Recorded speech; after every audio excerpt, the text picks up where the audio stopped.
எல்லோருக்கும் வணக்கம். Welcome to சஞ்சயும் நானும் விலாக் சேனல். அனைத்து மகளிருக்கும் மகளிர் தின நல்வாழ்த்துக்கள். இன்றைக்கி நம்ம சேனலில் மகளிர் தின ஸ்பெஷலாக நம்ம பெண்களுக்கு ரொம்ப ஆரோக்கியத்துக்கு முக்கியமான கருப்பு உளுந்து கஞ்சி எப்படி பண்ணுறதுன்னு பார்க்க போகிறோம். கருப்பட்டியும் கருப்பு உளுந்தும் வச்சு செய்ய போகிறோம். வாங்க இந்த பாரம்பரியமான ரெசிபியை எப்படி பண்ணுறதுன்னு பார்க்கலாம்.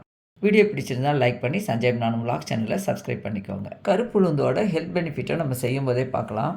கருப்பு உளுந்து கஞ்சி பண்ணுறதுக்கு நம்ம ஃபஸ்ட்டு உளுந்து வறுத்துக்கணும். ஒரு கப்புக்கு கருப்பு உளுந்து எடுத்துருக்கேன். இது முழு உளுந்து தான் இருக்கணுன்றது கிடையாது. உடச்ச கருப்பு உளுந்து இருந்தால் கூட எடுத்துக்கலாம். இப்படி தோலோடு இருக்கிற உளுந்து செய்தோம்னா தான் நமக்கு ரொம்ப சக்தின்னு சொல்லுவாங்க. உளுந்து வாசனை வர வரைக்கும் வறுத்து எடுத்துக்கலாம். கலர் மாறிடக்கூடாது. லைட்டாக வாசனை வரும் பாருங்கள், அந்த மாதிரி வறுத்தோம்னா போதும். இந்த மாதிரி வறுத்துட்டு செய்யும்போது அந்த கஞ்சி நல்லா வாசனையாக இருக்கும்.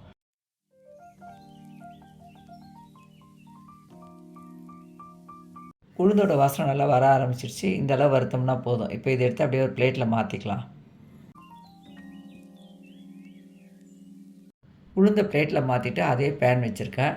இப்போ பச்சரிசி வறுக்கணும். வெறும் உளுந்தில் கஞ்சி வச்சோம்னா ஒரு மாதிரி குழன்னு இருக்கும். இந்த அரிசியை சேர்த்து வைக்கும்போது கஞ்சியோட டேஸ்ட்டு ரொம்ப நல்லாயிருக்கும்.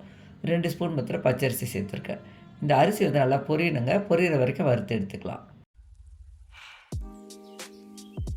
சிம்மில் வச்சுட்டு தான் நான் வறுத்தேன். அரிசி பாருங்கள் நல்லா பொரிஞ்சு வந்துடுச்சு. இப்போ இதையும் நல்லா ஆற விட்டுடலாம். ஆறினதுக்கப்புறம் மிக்ஸி ஜாரில் சேர்த்து அரைக்கணும். ஒரு மிக்ஸி ஜார் எடுத்துருக்கேங்க. அதில் 2 ஏலக்காய் போட்டுக்கலாம். கஞ்சி நல்லா வாசனையாக இருக்கும் அதுக்காக. இப்போ ஆறிடுச்சு பாருங்கள். இந்த வறுத்த அரிசியும் சேர்த்துட்டு உளுந்தும் நல்லா ஆறிடுச்சு, அதையும் சேர்த்துக்கலாம். சேர்த்துட்டு பவுடராக அரைச்சி எடுத்துக்கலாம். பவுடர்னால் ரொம்ப நைஸ் பவுடராக அரைக்கக்கூடாது. நம்ம ரவை அரைக்கிறோம் பார்த்திங்களா, அந்த மாதிரி அரைக்கணும். அப்போ தான் கஞ்சி சாப்பிடும்போது நாக்கில் ஒட்டாமல் நல்லாயிருக்கும். பாருங்கள், நம்ம அரைக்கிற பவுடர் இந்த மாதிரி இருக்கணும். கையில் எடுக்கும்போது நரன்னு படணும். நான் இன்றைக்கி கொஞ்சமாக செய்து காமிச்சிருக்கேன். நம்ம நிறைய கூட இந்த மாதிரி வறுத்து வச்சுக்கலாம். தேவையான போது எடுத்து கஞ்சி வச்சுக்கலாம்.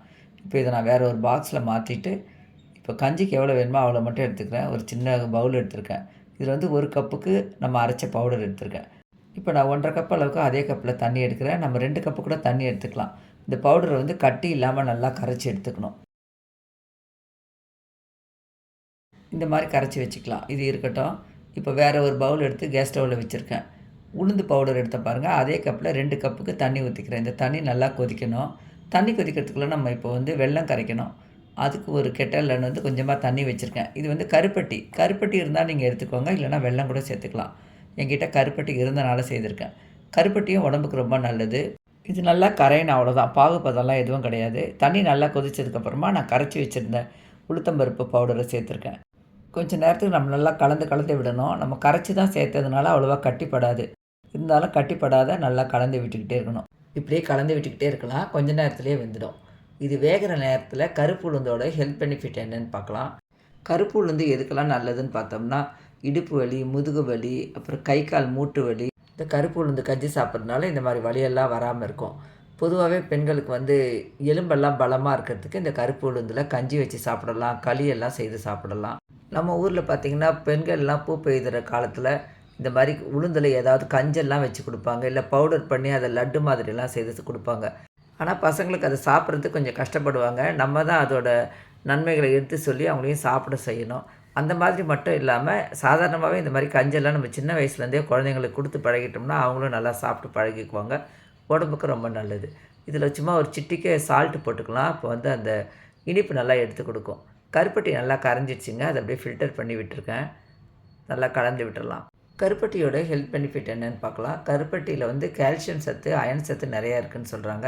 ரத்தத்தை சுத்திகரித்து நோய் எதிர்ப்பு சக்தியை அதிகரிக்கிறதுக்கும் கருப்பட்டி ஹெல்ப் பண்ணுது.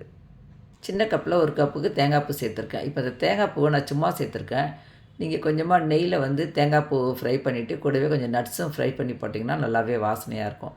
நான் சும்மா தான் போட்டிருக்கேன். இப்போ பாருங்கள், கஞ்சி ரெடி ஆகிடுச்சு. கேஸ் ஸ்டவ் ஆஃப் பண்ணிடலாம். ரொம்ப டேஸ்டியான இந்த கஞ்சை நீங்களும் இதே அளவுகளோட ஒரு முறை செய்து பாருங்கள். செய்து பார்த்துட்டு எப்படி இருக்குன்னு சொல்லிட்டு கமெண்ட் பண்ணுங்கள். இப்போ இது ஒரு கப்பில் சர்வ் பண்ணிடலாம். கொஞ்சமாக கஞ்சி அதில் போட்டுட்டு அதுக்கு மேலே கொஞ்சம் தேங்காய் பூ போட்டுக்கலாம். மேலேயே கொஞ்சம் நட்ஸுன்னு நான் தூவியிருக்கேன். இந்த மாதிரி கொடுத்தா இன்ட்ரெஸ்ட்டாக இருக்கும் சாப்பிட்றவங்களுக்கு. ஏலக்காய், கருப்பட்டி, அந்த கருப்பு உளுந்து வறுத்து செய்தோம், இதெல்லாம் சேர்த்து அந்த கஞ்சியோட வாசனை பார்த்திங்கன்னா அவ்வளோ நல்லா மணமாக இருக்குங்க.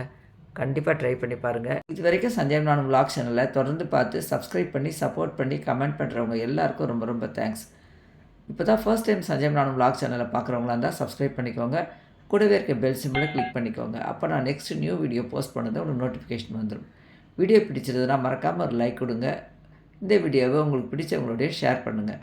இதே மாதிரி வேறு ஒரு இன்ட்ரெஸ்டிங்கான வீடியோவோட நம்ம மீட் பண்ணுவோம். Thank you.